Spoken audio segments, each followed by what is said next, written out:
Word on the street is, this new anime called Blue Period is getting a lot of hype this fall season 2021. So naturally, being the casual enjoyer of anime that I am, I just had to watch it. For the money and the clout. Okay, no, sorry. Sorry guys, that's not really true. I can't monetize my content yet, but what is true is that I really did enjoy watching the first episode of Blue Period. So much so that I actually wanted to know if it was faithful to the manga. As we know from previous anime adaptations, an anime can either be an almost one-to-one copy of its manga, or completely set off on its own. That's not to say that one is better than the other, but you do inevitably lose some parts of the manga due to the anime having to sometimes cram story in just 20 some odd minutes. And I think Blue Period did leave out a few things in the anime, some small, some big, and we're gonna be talking about all of them.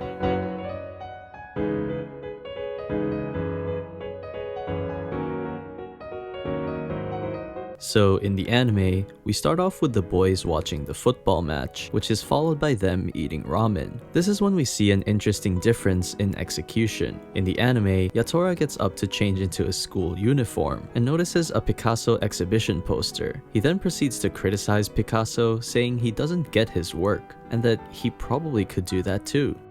But in the manga, he straight up just changes into his uniform, though the poster is still clearly visible on the restroom door. Notice I said difference in execution though, because on the first few pages of the manga, we do see the same quote from him. Personally, I think the anime did this better just cause it felt smoother for him to notice the poster, then give us his initial thoughts on art.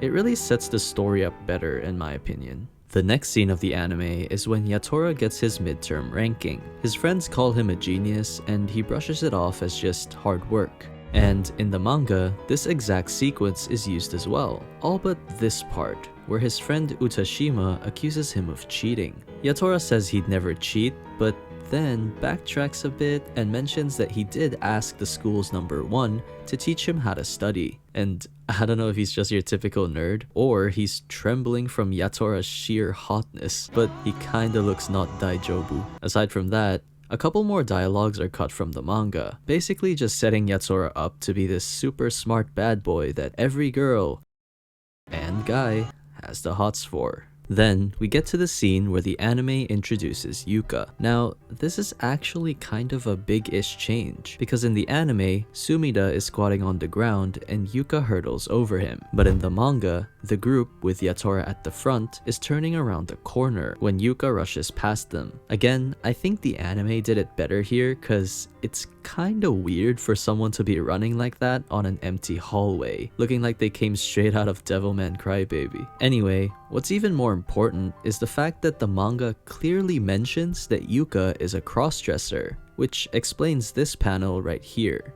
In the anime, they're kinda just confused about her name, so it left me scratching my head as well until I read the manga. So yeah, for those of you that are unaware, Yuka is apparently a crossdresser, and we'll talk about that more later on. Because now, it's finally time for the most anticipated art class.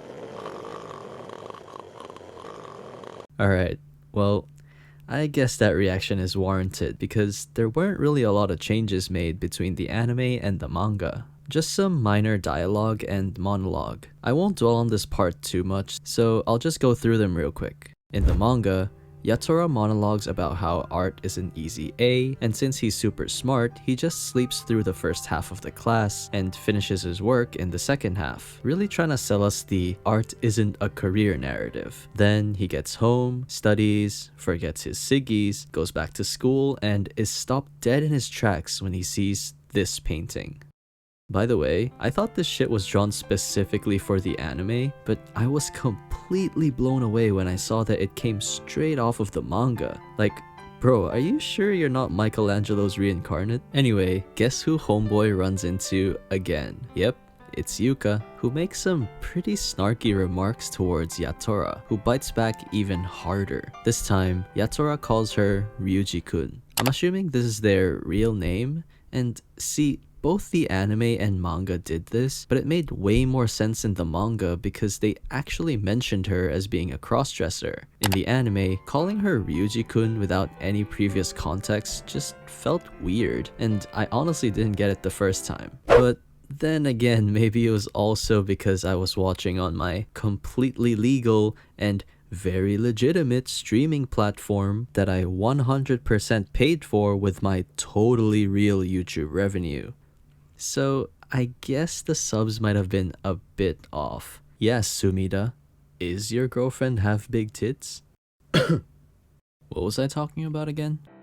Oh yeah, so you know what I found interesting though? Despite Yatora disliking Yuka and calling her Ryuji-kun and all that, her name on his phone is still Yuka. I don't know about you, but for me, there are two things I would do if I didn't like someone and was trying to avoid them. Well, one, I would not have their number saved on my phone. But two, if I did, I'd put some really dumb shit as their name.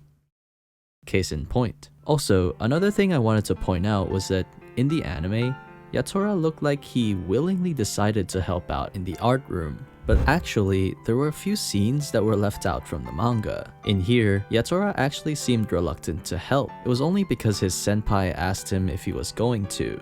And again, I think this goes back to the fact that the anime has to be faster in creating character development in order to move the story forward. Speaking of character development, I really do appreciate the manga for giving some room for side characters like Yatora's friends to develop some personality. Like here, where they're pushing him to go help out, it really gives the story a lot more depth and makes it a lot more enjoyable to read. And you'll see what I mean in a bit. By the way, when I say depth, this is what I mean.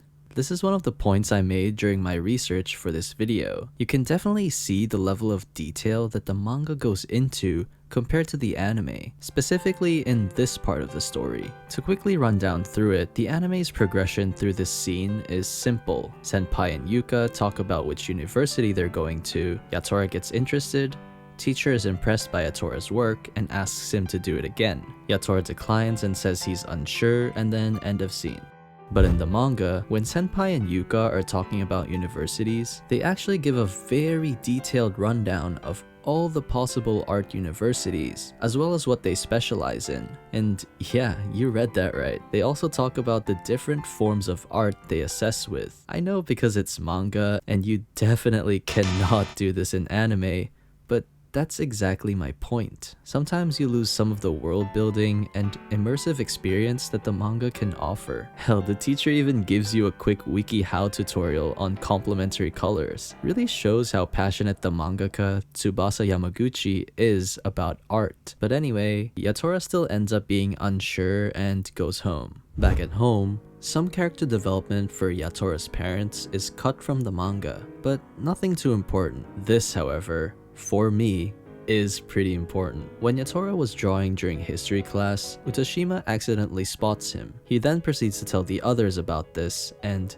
they are baffled because history is supposedly where Yatora works hard the most. More importantly, Sumida adds on and says, good for him. He didn't have much of a hobby or anything that he was really into, to which the other two agree with. This means two things. One is that his friends actually knew that he didn't have any passion for whatever he or they were doing. And two, it doesn't really matter. Regardless of what Yatora is interested in, they're still happy for him and genuinely care about him. We also get to know more about their lives and what they're going through individually, and I think the anime would have also benefited a lot by showing this. Well, who knows, maybe they will on the second episode and I just spoiled y'all. But I think I'm gonna end it there. The anime stays pretty faithful to the manga after this, and I hope you guys would consider liking and subscribing as we near our milestone of 1,000 subscribers. Thank you all so much for the support so far, and I hope to see you on the next one.